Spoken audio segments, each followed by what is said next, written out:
Students இப்போ cement அப்படின்ற chapter பார்ப்போம். சிமெண்ட்ன்றது நம்மளுக்கு தெரியும், ஒரு பைண்டிங் மெட்டீரியலாக ஆக்ட் ஆகுது ஃபைன் அக்ரிகேட்டுக்கும் கோர்ஸ் அக்ரிகேட்டும் இடையில. ஓகேவா? இதை ஃபஸ்ட்டு யார் இங்கே டெவலப் பண்ணாலும் ஜோசப் ஆஸ்படின் அப்படின்றவர் டெவலப் பண்ணியிருப்பாங்க. 1824 போர்ட்லேண்ட் சிமெண்ட் ரெடி பண்ணியிருப்பார். ஓகேவா? இவர் என்ன பண்ணியிருப்பாருன்னா சிமெண்ட் அல்கிடியஸ் கிளேவையும் லைமு, கிளேனா அரிஜிலேசியஸ், கால்கிரியஸும் லைம், இந்த ரெண்டையும் 2/3 1/3 அப்படின்ற ப்ரொப்போர்ஷனேட்டில் 2/3னா லைம் வந்து ஒரு 66%, அந்த ப்ரொப்போர்ஷனேட்டில் போட்டு மிக்ஸ் பண்ணி ரெடி பண்ணியிருப்பார். ஸோ இது வந்து இந்த போர்ட்லேண்ட் அப்படின்ற லொக்கேஷனில் இருக்கிற ராக் மாதிரி அதோட ஸ்ட்ரென்த் இருக்குன்றனால அது போர்ட்லேண்ட் சிமெண்ட்னு சொல்லியிருப்பாங்க. ஸோ யார் டெவலப் பண்ணது? ஜோசப் ஆஸ்படின். ஸோ இதில் வந்து காம்போசிஷனை பார்த்தோம்னா ஃபஸ்ட்டு பார்ட் இது. ஓகேவா? இதில் காம்போசிஷன் பார்க்கணும். மேஜர் காம்போசிஷன் எடுத்தோம்னா lime, silica, alumina, gypsum, iron oxide, இவங்கெல்லாம் ஒரு மேஜராக கூடிய காம்போசிஷன். மீதி இருக்கிற மெக்னீஷியா, சல்ஃபர், ஆல்கலிஸ்லாம் மைனர் காம்போசிஷன்னு சொல்லுவாங்க. ஸோ இதில் குவான்டிட்டி வைஸ் யார் நிறையா இருப்பாங்கன்னா லைம் தான் நிறையா இருப்பாங்க. ஓகேங்களா? அதுவே 2/3 ஆஃப் சுண்ணாம்பு, 2/3 வந்து அதுதான் இருக்கும். இதில் ஜிப்சமும் நம்மளுக்கு வந்து செட்டிங் டைமில் இது பண்ணுறதுக்கு ஒவ்வொன்றுக்கும் 3 to 4% அது மாதிரி ஆட் பண்ணுவோம். ஸோ ஒவ்வொன்றோட ரோலை வந்து பின்னாடி இப்போ பார்ப்போம், கேட்பாங்க எக்ஸாமில். இப்போ நீ லைம் எடுத்துகிட்டுனா அதோட குவான்டிட்டி நல்லா தெரிஞ்சுக்கணும். சார் அந்த ரேஞ்ச் இருக்குன்னா ஏன் ரேஞ்ச் இருக்குது அப்படின்னா இந்த ரேஞ்சு மாற்ற வேறு டைப் ஆஃப் சிமெண்ட் கிடைக்க ஆரம்பிக்கும். இந்த ரேஞ்சுக்குள்ளே இருக்கணும். ஆனால் சிமெண்ட் எடுத்துகிட்டேன்னா ஓபிசி சிமெண்ட்டில் இது வந்து மெயினாக எதுக்கு கான்ட்ரிபியூட் பண்ணுதுன்னா ஸ்ட்ரென்த் அண்டு சவுண்ட்னஸுக்கு கான்ட்ரிபியூட் பண்ணுது எது? லைமு. இது அதிகமாக இருந்துச்சு அப்படின்னா சவுண்ட்னஸ் க்ரியேட் பண்ணும். சவுண்ட்னஸ்னால் என்னது அப்படின்னா இந்த லைம் காம்போசிஷன்லாம் வந்து நம்ம வந்து ரெடி பண்ணும்போதே, ஏன்னா லைமோட மேஜர் அதோட இதுவே ப்ராப்ளமே என்ன அப்படின்னா ரியாக்ட் ஆகாமல் இருந்துச்சுன்னா, நம்ம ரெடி பண்ணும்போது ரியாக்ட் பண்ணாமல் இருந்துச்சு அப்படின்னா அது வந்து பின்னாடி வந்து வாட்டருக்கு அப்சர்வ் பண்ணும்போது வால்யூம் எக்ஸ்பேண்ட் ஆகி ஷ்ரிங்க் ஆகும். ஸோ வால்யூம் எக்ஸ்பேண்ட் ஆகிட்டு கிராக் இதே விடுவோம். அது பேர் சவுண்ட்னஸ்ன்னு சொல்லுவோம். பின்னாடி டீட்டெயிலாக நான் சொல்கிறேன். ஸோ அந்த பிரச்சனைக்கு அது இதாக இருக்கும். ப்ளஸ் இது செட் ஆகிறதுக்கும், சிமெண்ட்றது செட் ஆகிறதுக்கும் இந்த லைம்ன்றது முக்கியமாக தேவைப்படும். ஓகேவா?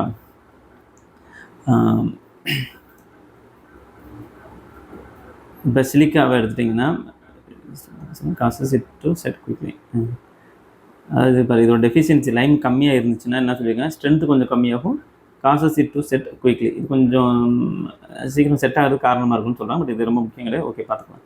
இப்போ சிலிக்கான்றது காம்போசிஷன் எடுத்துன்னா மெயினாக வந்து அது எதுக்குன்னா ஸ்ட்ரென்த்து, அவ்வளோதான். பட் அது அதிகமாக இருந்துச்சுன்னா ஸ்ட்ரென்த் கம்மியாக இருக்கும். ஓகே. தென் அலுமினா, இதுதான் ரொம்ப முக்கியம். அலுமினாவோட மெயின் பர்பஸ் தான் அது கிளே ஆல்மோஸ்ட்டு. அதுதான் வந்து என்ன ஆகுதுன்னா செட்டிங் ப்ராப்பர்ட்டி காரணமாக இருக்கும். ஸோ இங்கேயும் செட்டிங்கே சொல்லியிருக்க மாட்டேன். இதுதான் மெயினாக அலுமினா அப்படின்றது செட்டிங், ஸ்ட்ரென்த்னா சிலிக்கா, லைம் அப்படின்னா சவுண்ட்னஸ் ப்ராப்ளத்தை க்ரியேட் பண்ணும், அதனால் கண்ட்ரோல்டு வேலை வச்சுக்கணும் அப்படின்னு கொடுத்துருப்பாங்க. புரியுதுங்களா? இந்த இது அலுமினாவோட மெயின் பர்பஸ் என்ன? செட்டிங் டைம், சீக்கிரமாக செட் ஆகிறதுக்கு காரணமாக இருக்கும். நிறையா இருந்தால் சீக்கிரம் செட் ஆகிடும். ஜிப்சமோட ரோல் வந்து என்னது அப்படின்னா 3 to 4%. அது வந்து calcium sulphate, ஜிப்சம்ன்றது calcium sulphate.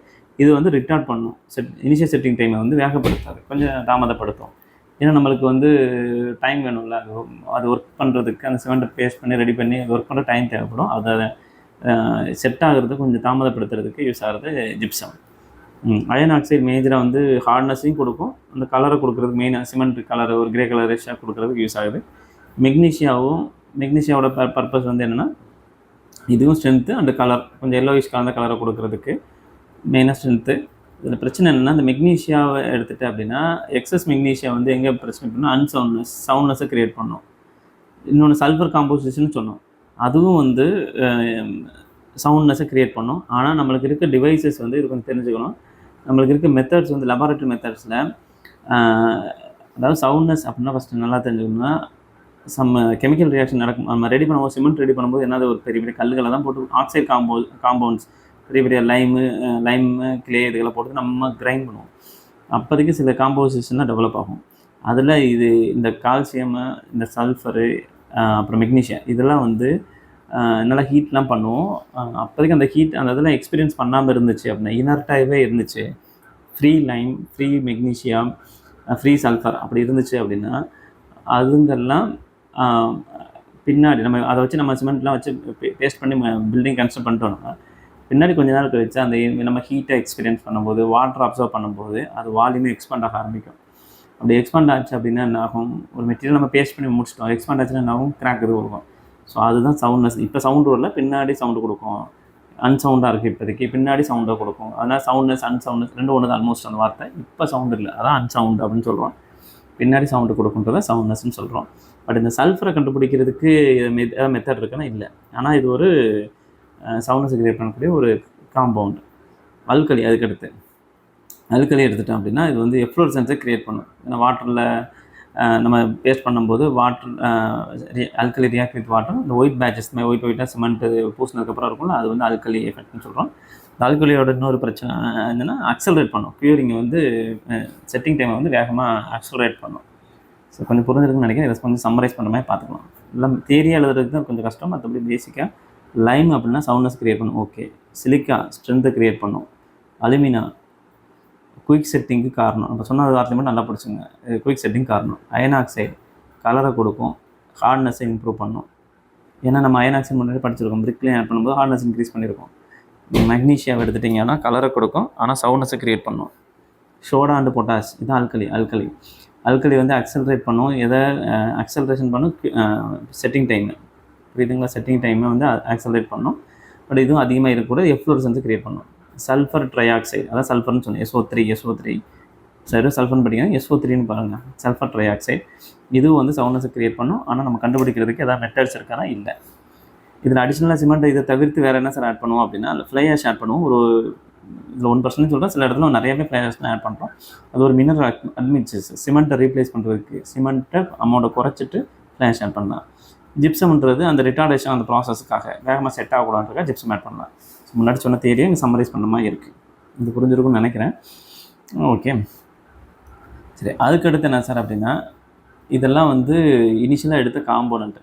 But இதெல்லாம் மேனுஃபேக்சரிங் பண்ணும்போது ஒரு ஒரு சேம்பரில் போட்டு ஹீட் பண்ணும்போது அதுக்குள்ளே உடச்சி அதெல்லாம் இங்கே ஃபைன் பண்ணி கிரைண்ட் பண்ணி பின்னாடி வரும் அந்த ப்ராசஸில் இதெல்லாம் கிரைண்ட் பண்ணிடுவாங்க, பொடி ஆக்கிடுவாங்க. அப்புறம் நல்லா ஹீட்டான ஒரு சேம்பர் இருக்கும், அதுக்குள்ளே போகும்போது சில நூடுல்ஸ் சின்ன ரவுண்டாக பார்ட்டிகல் ஃபார்ம் ஆகும். அது பேர் கிளிங்கர்னு சொல்லுவோம். அந்த கிளிங்கரில் இருக்கக்கூடிய கெமிக்கல் காம்போசிஷன்லாம் அதெல்லாம் என்னென்னா ரோல் ப்ளே பண்ணும். சார் முன்னாடியே சொல்லிடுவேன், லைம் இதெல்லாம் ராவாக இருக்கிற மெட்டீரியல் லைமாக. அதுக்கப்புறம் ஆக்சைடு காம்பவுண்ட்னு சொல்லுவாங்க. தனித்தனியாக இருக்கும். லைம் தனியாக இருக்கும், சிலிக்கா தனியாக இருக்கும், அலுமினா தனியாக இருக்கும். ஆனால் அதெல்லாம் போட்டு பிளெண்ட் பண்ணுறோம்ல, கிரைண்ட் பண்ணும்போது நல்லா மிக்ஸ் ஆகிடும். அப்போதைக்கு ஒன்று சேர்ந்து வேறு காம்பவுண்டாக மாறும். அதுகளை வச்சு கம்பேர் பண்ணுறது தான் முக்கியம். இந்த போக்ஸ் அப்படின்ற சயின்டிஸ்ட்டு ஸ்டடி பண்ணி கொடுத்துருப்பாரு. அதனால் போக்ஸ் காம்பவுண்ட்ஸ்னு ஒரு 4 இது படிச்சிருப்போம். ஓகேங்களா? இதில் இந்த ஆர்டரில் இருக்குது, பட் கீழே வந்து படிப்பாங்க. ஓகே, இதில் என்ன சொல்லிடுறேன். Tri calcium aluminate C3A, tri calcium aluminate. இது C4AF, டெட்ரா 4னா tetra calcium aluminium ferrite. Tri calcium இது ட்ரை கால்சியம் சிலிக்கேட், இது டை கால்சியம் சிலிக்கேட். இது ஏ லைட்டுன்னுவாங்க. ஃபஸ்ட்டு இதை தான் படிப்போம் நார்மலாக. ஏ லைட், இது பி லைட், இது சி லைட், இது ஃபி லைட் அப்படின்வாங்க. ஏ பி சி, இது ஃபி லைட். இந்த ஆர்டரில் தான் மோஸ்ட்டாக படிப்போம். பட் இதில் இந்த ஆர்டரில் இருக்குது. பட் ஓகே,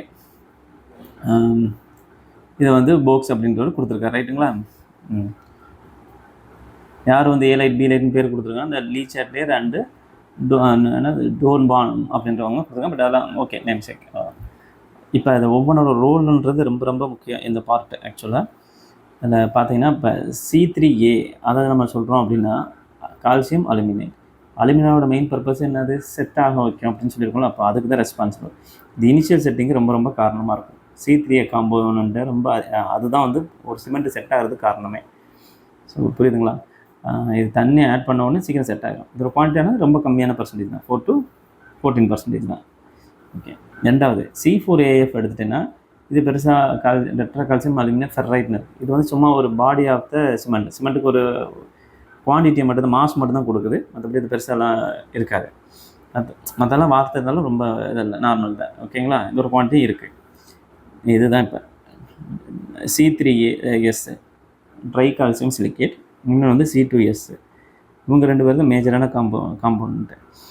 C3S எடுத்துனா ஒரு சிமெண்ட்டை எடுத்துகிட்டு அப்படின்னா அதில் பேஸ்ட் பண்ணும்போது வாட்டர் ஊற்றி ஆட் பண்ணி க்யூரிங் பண்ணும்போது அப் டு ஒரு 7 days வரைக்கும் வேகமாக ஸ்ட்ரென்த்து கொடுக்க ஆரம்பிச்சிடும்.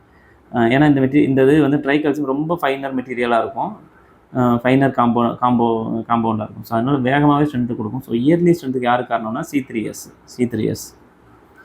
7 நாள் கழிச்சு, ஆனால் நம்ம இந்த சிமெண்ட் எடுத்து தான் 1 year வரைக்கும் ஸ்ட்ரென்த்து கொடுக்கணும்னு படிச்சிருக்கோம்ல. ஸோ 28 days நார்மலாக எடுப்போம். மீதி இருக்க 1 year, அப் டு 1 year. 1 yearனா அல்டிமேட் அச்சீவ் பண்ணும்.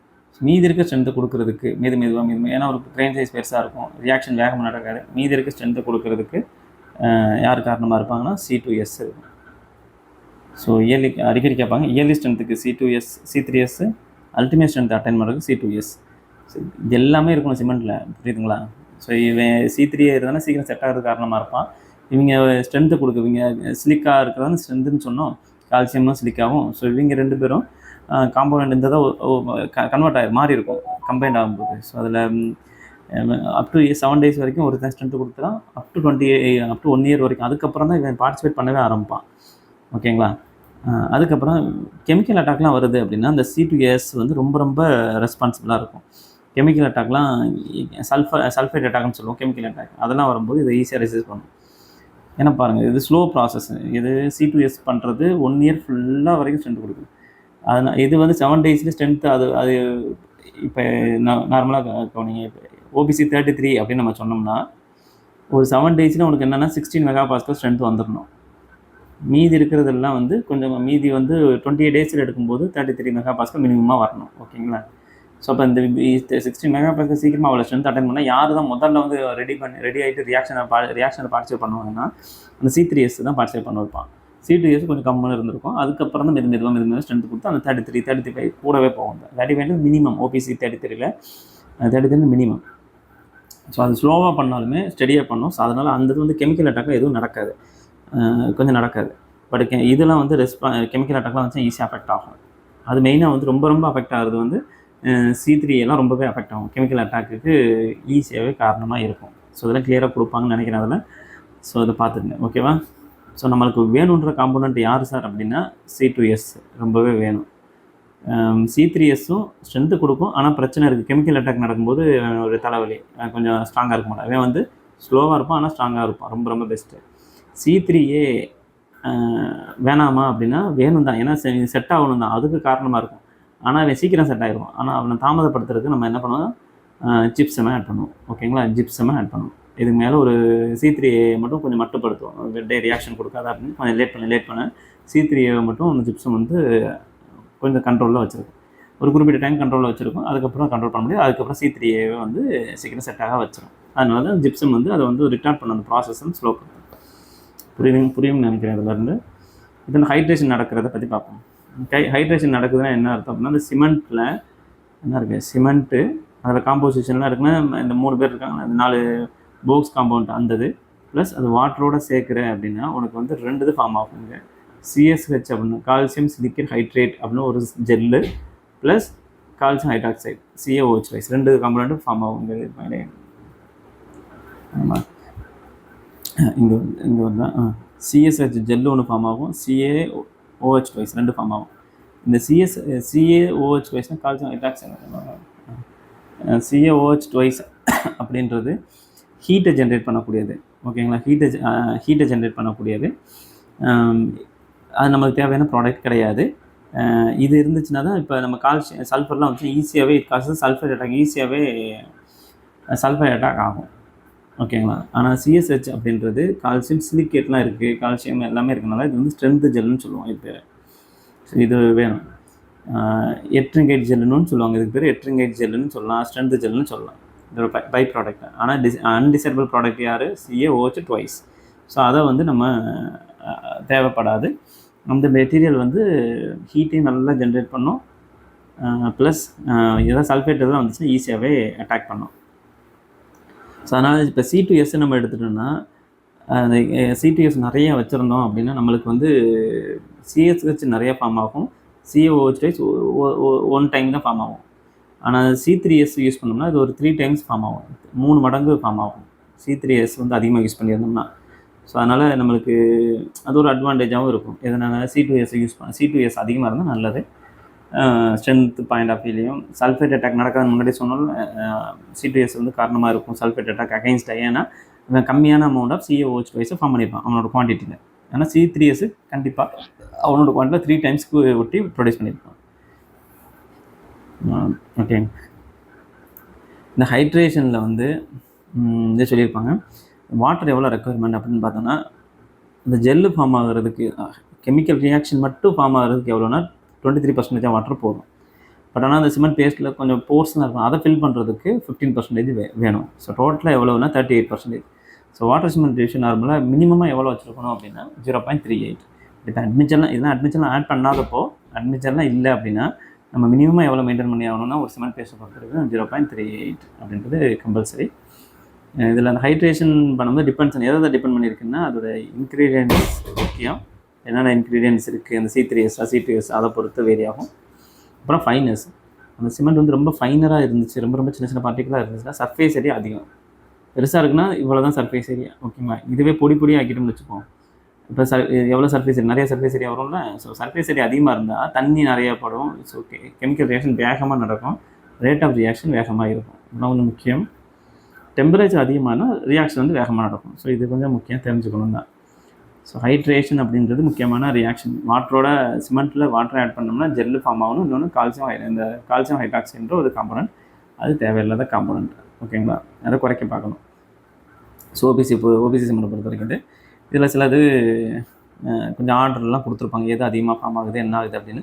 அதில் அவங்க என்ன கொடுக்கலாம் அதை பார்த்துக்கலாம், ஓகேவா. கொஞ்சம் புரிஞ்சிருக்கும். இப்போ எல்லாத்தையும் சொல்லணும்னா ஸ்ட்ரென்த் மட்டும் வேணால் ஸ்ட்ரென்த் பாயிண்ட் ஆஃப் வியூவில் ஹீட் ஆஃப் ஹைட்ரேஷன் மட்டும் சொல்லலாம். ஸ்ட்ரென்த் பாயிண்ட் ஆஃப் வியூவில் யார் நம்மளுக்கு தேவைன்னா C3S வேகமாக கொடுக்கும், C2S, அப்புறம் C3A, C4AF, இந்த ஆர்டர் ஸ்ட்ரென்த்துக்கு. இந்த C2S இருக்கும், பட் ஓகே இதில் இருக்குமே பார்த்துங்க. C3S ஸ்ட்ரென்த்து குவான்டிட்டி, ஏன்னா அது கொஞ்சம் அதிகமாக இருக்கும். அதனால் ஹைட்ரேஷன் என்ன சார் அப்படின்னு பார்த்தீங்கன்னா, ஹைட்ரேஷன் வந்து order of heat of hydration கொடுக்கும்போது ஹீட் எவ்வளோனா C3A, C3S, C4AF, C2S தான் கம்மியாக இருக்கும், ஓகேங்களா. ஸோ இது மட்டும் அதை கம்பேர் பண்ணும்போது எப்படி கொடுக்குறாங்க அதை பார்த்து படிச்சுக்கலாம். ஸோ ரோல் புரியும்னு நினைக்கிறேன், ஓகேங்களா. ஓகே, அந்த சல்ஃபேட் அட்டாக்னா என்ன சார் அப்படின்னா, அந்த C3A சொன்னாங்க நீங்கள், அதில் வந்து ஹைட்ரேஷன் ப்ராசஸுக்கு கால்சியம் அலுமினியம் ஹைட்ரேட் அப்படின்னா CaOH ட்வைஸ் ஃபார்ம் ஆகும், ஓகேங்களா. CaOH ட்வைஸ் ஃபார்ம் ஆகிருக்கு. பட் இதில் வந்து நம்ம அந்த சல்ஃபேட்ஸ்னால் நம்ம எங்கெங்கே வரணும் அப்படின்னா, சாலிட் சல்ஃபேட் பிரச்சனை இல்லைன்னு கொடுத்துருக்காங்க. எதுனா வாட்டரில் இருக்கக்கூடிய சல்ஃபேட்ஸ், வாட்டரில் நம்ம யூஸ் பண்ணக்கூடிய கன்ஸ்ட்ரக்ஷன் யூஸ் பண்ணக்கூடிய வாட்ரு, அதாவது கிரவுண்ட் வாட்ரு, அதில் இருக்க சல்ஃபேட் வந்து sulphates of magnesia, sulphates of calcium, அதெல்லாம் இருக்கு இல்லைங்க. கால்சியம் சல்ஃபேட், மெக்னீஷியம் சல்ஃபேட், அது வந்து இந்த கால்சியம் அலுமினியம் ஹைட்ரேட், அந்த C3A ஆல்மோஸ்ட் அவங்களோட ரியாக்ட் பண்ணி கால்சியம் சல்ஃபோ அலுமினேட் அப்படின்னு ஃபார்ம் ஆகும். அது வால்யூம் இன்க்ரீஸ் ஆகும். ஆல்மோஸ்ட் எவ்வளோ பர்சன்டேஜ் 227%, 2.5 மடங்கு மேலே வால்யூம் இன்க்ரீஸ் ஆகும். அதனால அது கிராக் கொடுக்க ஆரம்பிக்கும். ஸோ புரியுதுங்களா. ஸோ ரொம்பலாம் யோசிக்கிறீங்க. C3Aவை தான் அட்டாக் பண்ணும், இது சல்ஃபேட் அட்டாக் பண்ணி ஒரு காம்பனண்ட்டை கொடுக்கும். ஆனால் அந்த அது வாட்டரில் இருக்க சல்ஃபேட் காரணமாக இருக்குது, அந்த காம்பனண்ட்டை கொடுக்கும். அதனால் வால்யூம் எக்ஸ்பேண்ட் பண்ணி கிராக் கொடுக்கும். ஸோ ஜிப்சம், அதனால நம்ம என்ன பண்ணுறோம்னா, ஜிப்சம்லேயும் கால்சியம் சல்ஃபேட் இருக்கே சார்னா, ஆமாம் கால்சியம் சல்ஃபேட் இருக்குது. அதனால் அந்த குவான்டிட்டி வந்து ரொம்ப அதிகப்படுத்தக்கூடாது, 3% தான். அது ரொம்ப அதிகப்படுத்தணும்னா அதுவே நம்மளுக்கு பின்னாடி பிரச்சனை ஆகிடும், சவுண்ட்னஸுக்கு கொடுத்துரும். ஸோ செட்டிங் டைம் இன்க்ரீஸ் ஆகும் ஜிப்சம் ஆட் பண்ணோம்னா, ஆனால் வால்யூம் இன்க்ரீஸ் ஆகும். ஸோ ஜிப்சம் வந்து லிமிட் பண்ண வேண்டியிருக்கு 3%. இப்போ இந்த முடிச்சிடலாம். அந்த இப்போ மேனுஃபேக்சரிங் ஆஃப் சிமெண்ட் எடுத்துட்டோன்னா, நெக்ஸ்ட்டு சிமெண்ட்டை மேனுஃபேக்சரிங் பண்ணுறது ஃபஸ்ட்டு நான் மிக்ஸ் பண்ணணும், எல்லா காம்பனண்ட்டையும் போட்டு மிக்ஸ் பண்ணணும், பர்ன் பண்ணணும், கிரைண்டிங் பண்ணணும், இந்த மாதிரி வரும். இதில் வந்து 2 மெத்தட் இருக்குது, wet process, dry process. Dry ப்ராசஸ்னால் new method, wet process old method. சரி, என்னென்னா அர்ஜிலேசன், கால்கரேசன், லைம் இதெல்லாம் போட்டு நல்லா கிரைண்ட் பண்ணிடுவாங்க. நல்லா கிரைண்ட் பண்ணி நல்லா பொடியாக ஆக்கிடுறாங்க. அப்புறம் வந்து ரெண்டையும் ஒரு சேம்பருக்குள்ளே நல்லா மிக்ஸ் பண்ணிடுறாங்க, ஓகேங்களா. மிக்ஸ் பண்ணிடுறாங்க, ரெண்டுத்தையும் எடுத்துகிட்டு மிக்ஸ் பண்ணிடுறாங்க. மிக்ஸ் பண்ணிவிட்டு ஒரு கின் மாதிரி ஒன்று வச்சுருக்காங்க, அந்த இதுக்குள்ளே இதை போய் உள்ளுக்கு போக வைப்பாங்க. அப்போதைக்கு நல்ல ஹீட்டான இருக்கும். எவ்வளோ ஹீட் இருக்கும், 1400 1500 டிகிரி செல்சியஸ் அந்த ஹீட் சேம்பருக்குள்ளே போகும். அதுலேருந்து வெளியில் வரும்போது சின்ன சின்ன நூடுல்ஸ்ன்ற மாதிரி சொல்லுவோம். அதுக்கு பேர் கிளிங்கர். அதை வந்து திருப்பி கிளிங்கர்னால் கொஞ்சம் பெரிய சைஸில் இருக்கும். அந்த சில கிளிங்கரை வந்து டியூப் மில் ஆர் பால் மில் சொல்லுவோம். அதுக்குள்ளே சின்ன சின்ன ரோலர்லாம் இருக்கும். அதை போட்டு அதுக்குள்ளே வந்து இது வந்து இன்னும் கொஞ்சம் கிரைண்ட் பண்ண ஆரம்பிச்சிடும். அந்த சின்னதெல்லாம் கட்டியாக உடைக்க ஆரம்பிச்சிடும். இப்போ ரொம்ப ஃபைனராக வரும். ESP எலக்ட்ரோஸ்டாட்டிக் பிரிசிபிட்டேட்டர்னு இருக்கும். அதுக்குள்ளே போகும்போது அந்த டஸ்ட் பார்ட்டிகல் மாதிரி இருக்கும், அதை பூரா கேப்சர் பண்ணும். அந்த கேப்சர் பண்ணுறது தான் என்னது, சிமெண்ட்டு. ஸோ கிளிங்கர் ஃபார்ம் ஆகும். அதை டியூப் மில் ஆர் பால் மில்லில் போட்டு அதை இன்னும் கொஞ்சம் ஃபைன் பண்ணோன்னா ரொம்ப டஸ்ட் பார்ட்டிகல் மாதிரி வரும். அது 90 மைக்ரானோட சின்ன சைஸாக வரும். அதை வந்து எடுத்தோம்னா அது பேர் சிமெண்ட்டு. இதுதான் ட்ரைனா அதில் எதுவுமே அந்த மிக்ஸ் பண்ணும்போது இந்த மிக்ஸ் பண்ணியிருக்கோம்ல ரெண்டுமே கார்போஹைட்ரேட்ஸ் அல்ஜிலேஸ் அது மிக்ஸ் பண்ணும்போது ட்ரையாகவே இருக்கும். ஓகேங்களா? அதனால் இங்கே ஃபியூயல் வந்து கம்மியாக நம்மளுக்கு தேவைப்படும். இதில் மெயினாக வந்து இந்த டெம்பரேச்சர் சொன்னீங்க 1200 டிகிரி அந்த ரேஞ்சில் தான் யூஸ் பண்ணுறோம். இது உடனே 1200 சடனாக ஆம்பியன்ட் டெம்பரேச்சர் டக்குன்னு குறைச்சிருக்க மாட்டோம். இந்த கிளிங்கர் ஃபார்ம் ஆகுது இல்லைங்க, கிளிங்கர் ஃபார்ம் ஆகும்போது டெம்பரேச்சர் வந்து கிண்ணுக்குள்ளே அவ்வளோ 1200 வெளில வரும்போது டக்குன்னு டெம்பரேச்சர் குறைக்கணும். படிப்படியாக அது கண்ட்ரோல்டு வெளில டெம்பரேச்சர் ரெடியூஸ் பண்ணணும். ஸோ அப் டு ஒரு 500 டிகிரி செல்சியஸ் ஒரு 15 மினிட்ஸ் எடுத்துக்கணும். அப்புறம் ஒரு 10 மினிட்ஸ் எடுத்துக்கலாம் ஆம்பியன்ட் டெம்பரேச்சருக்கு. நார்மல் ரூம் டெம்பரேச்சர் கொண்டு வரதுக்கு ஒரு 60 டிகிரி செல்சியஸ் கம்மியாக கொண்டு வரதுக்கு இது எடுத்துப்பாங்க. ஓகேங்களா? வெட் ப்ராசஸ்னால் என்னென்னா ரெண்டும் மிக்ஸ் பண்ணும்போது வெட்டாக மிக்ஸ் பண்ணுவாங்க. தண்ணி ஊற்றிடுவாங்க இனிஷியலாகவே. இங்கே மிக்ஸ் பண்ணும்போது தண்ணி ஆட் பண்ணியிருப்பாங்க. இப்போ நான் உனக்கு அந்த ஃபியூயல்ஸ் வந்து கொஞ்சம் அதிகமாக தேவைப்படும். அப்புறம் அதே ப்ராசஸ் சேம் தான். அதே இது இங்கே டியூப் மில் ஆர் பால் மில்ஸ்னு சொல்லுவோம். அதை போட்டு நம்மளுக்கு டியூப் மில் ஆர் பால் மில், முன்னாடி டியூப் மில் இப்போ பால் மில் அது மாதிரி சொல்கிறோம்னு வச்சுக்கோங்க. அதில் போட்டு நம்ம கிரைண்ட் பண்ணிவிட்டு அந்த கிளிங்கரை கிரைண்ட் பண்ணிவிட்டு ஃபைனலாக நம்மளுக்கு வந்து கிடைக்கும். அது சைலோஸ்னு வெர்டிகலாக இருக்கக்கூடிய ஒரு சேம்பர் மாதிரி இருக்கும்ல, அதில் வந்து போட்டு ஸ்டோர் பண்ணுவாங்க. ஓகே, ஸோ இதுதான். ஸோஃபார் நம்ம என்ன பார்த்துருக்கோன்னா ஒரு கண்டென்ட் வரைக்கும் ஸ்ட்ராங்காக இருக்க பாயிண்ட்ஸ் நம்ம பார்த்தது எல்லாமே. ஒன்று வந்து அதில் அது என்னென்ன காம்போசிஷன் இருக்குது, ஆக்சைடு காம்பவுண்ட்ஸ்னு சொல்லுவோம். இனிஷியலாக அந்த கல்லுகள் எடுத்துக்கணும், அதோட காம்போசிஷன் என்னவா இருக்குது. ரெண்டாவது அது மிக்ஸ் ஆகும்போது கிளிங்கர்னு சொல்கிறோம். அந்த கிளிங்கரில் என்னென்னலாம் இருக்குது, கிளிங்கர் காம்பவுண்ட்ஸ்லாம் என்னென்ன இருக்குது. ரெண்டாவது மூணாவது வந்து அது எப்படி மேனுஃபேக்சரிங் பண்ணுறாங்க. ஸோ இது மூலமே முக்கியம். ஏன்னா அது மூணை வச்சு தான் மேனுஃபேக்சரிங் ஓகே சும்மா தெரிஞ்சுக்கலாம். ஆக்சைடு காம்பவுண்ட்ஸு கிளிங்கர் இருந்தால் பின்னாடி அது ஒவ்வொன்றுக்கும் ரோல் என்னென்ன, இதை அதிகப்படுத்தினா அந்த ப்ராப்பர்ட்டி இன்க்ரீஸ் ஆகும், எப்படி டிக்ரீஸ் ஆகும் அப்படின்ற மாதிரி நிறைய சொல்ல வேண்டியிருக்கும். ஸோ அதை மட்டும் கொஞ்சம் கிளியராக பார்த்துக்குங்க. அடுத்ததெல்லாம் பார்த்துக்கலாம். ஓகேவா? அடுத்த பார்ட்டில் டெஸ்டிங்கு மற்றதெல்லாம் பார்க்கலாம்.